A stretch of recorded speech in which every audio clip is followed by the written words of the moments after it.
ci sol gu yiw gi tey Touré dafa musóoru laal kol. boo demee tànn doo leen xàmmee. ci boppam ci doo leen xàmmee changé kolu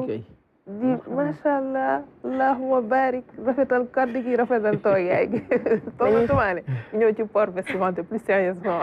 Alors ce matin dama leen di proposer ñu dellu Grand Théâtre pas pour regarder un extrait de Tandama mais pour dugg ci univers ou présentatrice yi nga xamante ne ñooy présenter naturellement émission Tandama ñu koy suivre bu baax ci weeru koor gi alors ci ñoom la ñuy njëkkee après nañ dem ci Ya Sayda mais je vous propose chers téléspectateurs ngeen dem ñu dem ensemble au Grand Théâtre dem découvrir nag univers u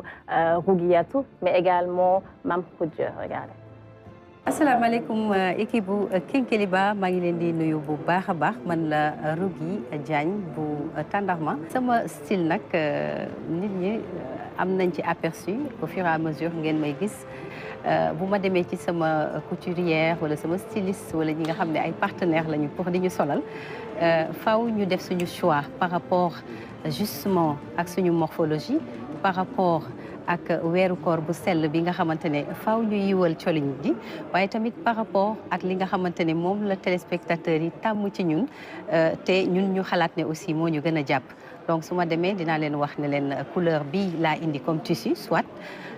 lii laa bëgg nga ñawal ma ko su fekkee ne ñoom gis nañu ne sama idée ça colle avec vraiment sama morphologie ak tout ce que je demande ñoom dañ may réaliser le tenue bi nga xamante ne moom laa bëgg waaye nag yenn saa yi aussi mu doon loo xamante ne nii da nga leen di proposer ñoom ñu proposer la autre chose et je laisse faire c'est naturellement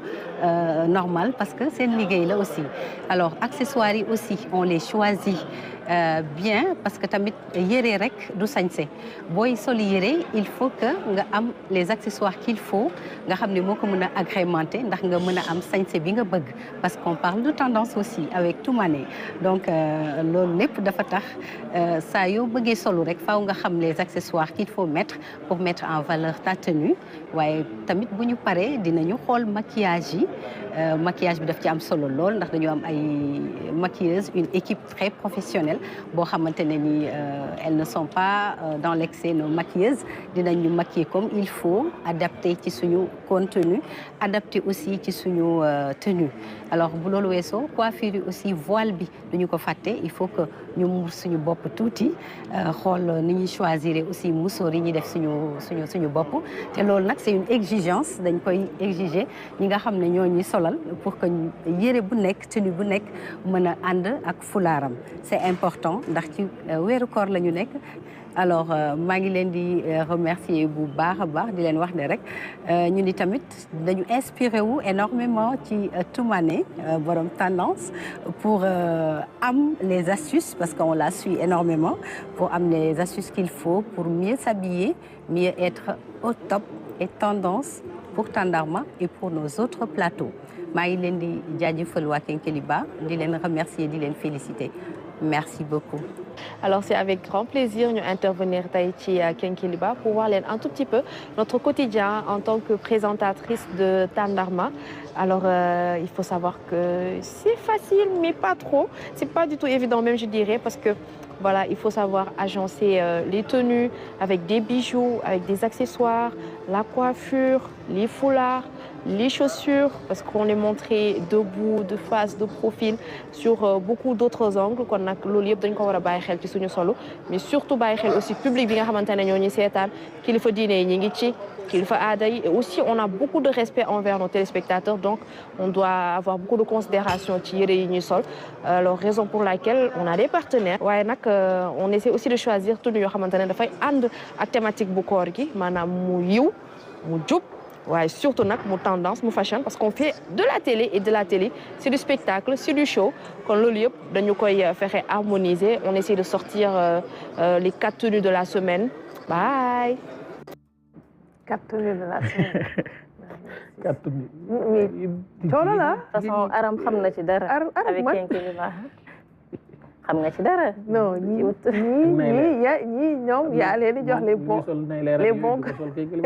non on parle de Tàndarma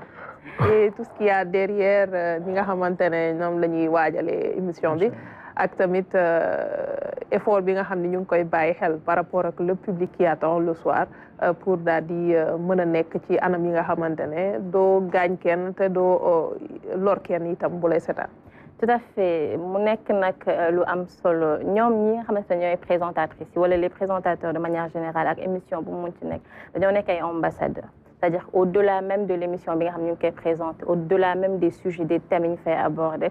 dañuy nekk tey des ambassadeurs pour le Made in Africa pour le savoir-faire local le fait en Afrique le fait au Sénégal par les Sénégalais et destiné au monde entier tey boo taalee télé avant même que tu entendes ce que Arama nous dire tu vas d'abord voir ce qu'il a apporté et à partir de là mun nga ci sax changer chaîne tout simplement par rapport ak apparence bi nga xamante ne Aram moom lay ñëwee donc lu am solo la et à travers cela bu weesoo sax le fait d'être correct mais tey comme je l'ai dit au début dañuy jaay en tout cas li nga xamante ne ñun suñu ay doomu réew mun nañ ko donc des émissions comme ça mu nekk des émissions religieuses certes ñuy waxtaanee diine ñuy waxtaanee diplomatie et j'en passe on reçoit les ambassadeurs et cetera donc dafa am la culture sénégalaise boo xamante dañ koy jaay à travers ces émissions après c'est vrai qu'elle s'adapte parce que lorsqu'on reçoit par exemple la fois passée on a reçu l'ambassadeur de l'Arabie Saoudite à Dakar ñu koy nuyu bu baax a baax gis ngeen ni quelques chroniqueuses yi wala même la présentatrice est habillée un peu en djellaba et j'en passe donc c'est une manière également de montrer que oui dañuy jaay suñu culture mais nous ne sommes pas fermés nous sommes également ouverts au monde et loolu dafay gën a renforcer muy diplomatie dafay gën a renforcer en tout cas les liens qu'on a avec les autres pays muy Maroc nga xamante ne voilà gagné nañ leen finale bi mais c'est une manière de leur faire coucou on a vu Khoudia sol jàllaabe et j'en passe en fait c'est juste pour montrer que ni bu loolu lépp weesoo dañuy rester en tout cas wala boog dañuy gën a dëgëral lien yi ñu booleeg dëkk yooyu nga xamante ni cité naa leen ñu gagné leen finale ou pas soxna Aram mais préparation bi finalement c'est pas aussi simple hein. On va comme la télé c'est de la magie ñi ngi gis lépp normal ci petit écran bi mais derrière voilà c'est bàyyi xel li ngay war a def sa contenu sa li ngay sol ni ngay apparaître sa tenue d'antenne sa posture il y a énormément de choses boo xamante ne da nga koy bàyyi xel te mi ngi wax naan ñu ngi leen di wan ci angle yu bëri pour wane ne voilà tu n'as pas droit à l'erreur c'est ça te loolu mooy nekk disons importance wala boog danger sax je vais dire au backstage tu sais avant on se limitait à montrer ce qui se passe sur le plateau mais aujourd'hui avec le digital avec le service digital c'est-à-dire même émission bi bu jeexee lépp li ngay def autour yëpp service digital bi mi ngi à côté di la jël parce que téléspectateurs aujourd'hui c'est vrai que depuis des années on leur propose des émissions ce sont des émissions qui se répètent il faut en plus pour justement les attirer il faut en plus pour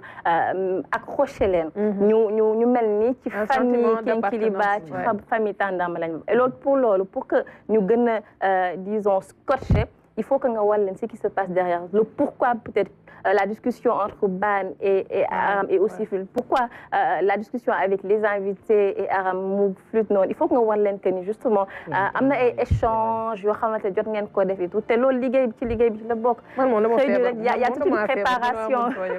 il y a toute une préparation au-delà même préparation intellectuelle les connaissances et recherche yi xam nañ koy def mais même échange bi ngay def ak protocole bi en fait je vais dire que détail bi mooy def un peu différence yooyu maintenant détail yooyu nag daawuñu ko wane mais aujourd'hui avec le digital avec les nouvelles technologies justement c'est ce que les gens montrent wala boog c'est ce que je vais dire service digital pour ne pas dire les nouvelles technologies et tout ce qui sont tout ce qui va avec tey loolu la ñuy wane te loolu lépp nag dafa am temps boo xamante ne da nga ko ci war a def avant émission bi di commencer parce qu'on fait quand même du direct que ce soit Kinkeliba que ce soit Tandama c'est je vais pas dire 5 ou 6 heures direct ça dépend le week-end on va jusqu'à 2 heures du matin mais on commence à 18 heures jëm kaw alors tout ça là avant 18 heures boobu le téléspectateur 18 heures la leen di gis exactement fa laa doon jëm c'est-à-dire téléspectateur moom mi ngi xool 18 heures mais avant 18 heures bi yooyu y a pas mal de choses yoo xam ne def nañ ko exactement c'est comme lorsqu'on se dit mais yéen Kinkeliba da ngeen di teel a commencer vous commencez à 6 heures da ngay réew parce que mais 6 heures tu sais à quelle heure je me suis réveillée 4 heures du matin exactement donc c'est un peu ça Et après également, même si, enfin, là, on parle d'organisation, de tendance de culture, mais c'est une manière de montrer qu'en fait, on travail avant, enfin, pendant, mais après, challenge aussi, même si des fois, on mais du détail. Bien sûr. Du détail. Avant, on qui dit, apparence, bob, qui est accroché, il faut quand même, je ne vais même pas dire respecter ko pour que ki lay sétane te xamoo kan moo lay sétane xamoo ban autorité moo lay sétane xamoo ban kilifa moo lay sétane et même pour les jeunes disons que sax mu nekk émission boo xamante ne ay xale ñoo koy sétane et Tandahma se regarde en famille mais xale bu 10 ans 11 ans bopp même bu fekkee autorité la même bu fekkee du autorité mais il faut que tu lui donnes l'exemple tout simplement soxna Aram. Alors yaa ngi wax sànq am na beneen boo xamante ne parce que li nga wax nii si la comprendre la mu indi ñetti dara yu Aziz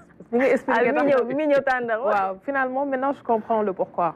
Tout à fait. Alors, on termine avec Ndenkane. Il y a Aïcha Minga, elle a commencé justement hier,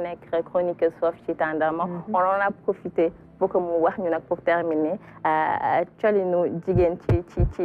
Enfin, dans la religion musulmane, au-delà même du mois de Ramadan. Tout simplement,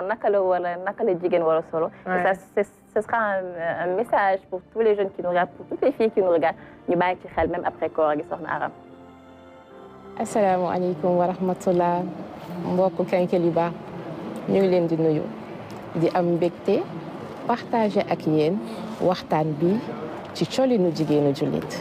Macha allah. Balaa ñuy ñëw ci jigéenu jullit borom bi subhanahu wa taala lu mu sàkk nit moo ko ci ginnaaw.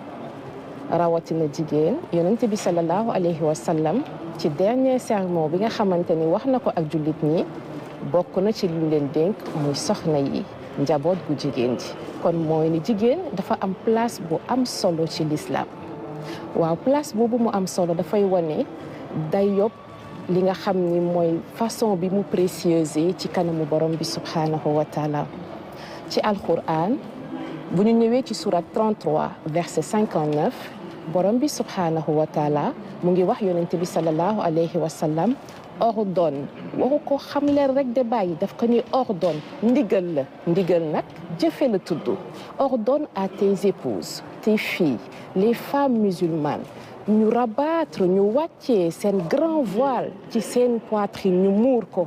kon waxul musóoru macha allah tabaraka rahman waxul sandikol waxul sellal dafa ni ñu wàcce seen muuraay ba mu muur seeni dënn kon ça veut dire que ni muuru woon nañu ba noppi waaye muuraay bi jotut woon kon wàccee ko dafay nekk loo xam ni mooy jëfe santaane borom bi subhanahu wa taala lu am solo la lan mooy objectif bi gannaaw ba nga xamee ni jëfe nga santaane borom bi subhanahu wa taala mu ni danañ la ci xàmmee waaye dana préserver li sa chasteté waaye day nekk source de protection pour yow macha allah tabaraka rahman ñu ni waaw muraay boobu nan la war a mel dafa war a jot warul gàtt warul yaraax warul xat mbokk jullit ñi réew mi ñu ne muy Sénégal ñëpp a bëgg lu baax xam-xam bu wóor rek moo ñu jafe waaye à partir de tey maa ngi ñaan képp ku dégg sama message bi sa kol bu aju woon na nga ko wàccee soo mosooru woon na nga muuru ngir ñu jëfee santaane borom bi am ngërëmam incha allah yàlla sunu borom doolu ñu sàmm ba beneen yoon ci Kenkeliba asalaamaaleykum wa rahmatullah. Aleykum salaam wa rahmatullah. Donc je remercie d'abord Est-ce qu'on a les lots on la remercie tout simplement. Suma noppee ba bàyyi la ak moom nga ne doo wax. moo tax ma ne dañ ko remercier kàddu gi leer na nañ. leer na mu dara luñ ci doon. mu leer luñ ci doon du ay remerciement macha allah. yàlla maye dégg ak topp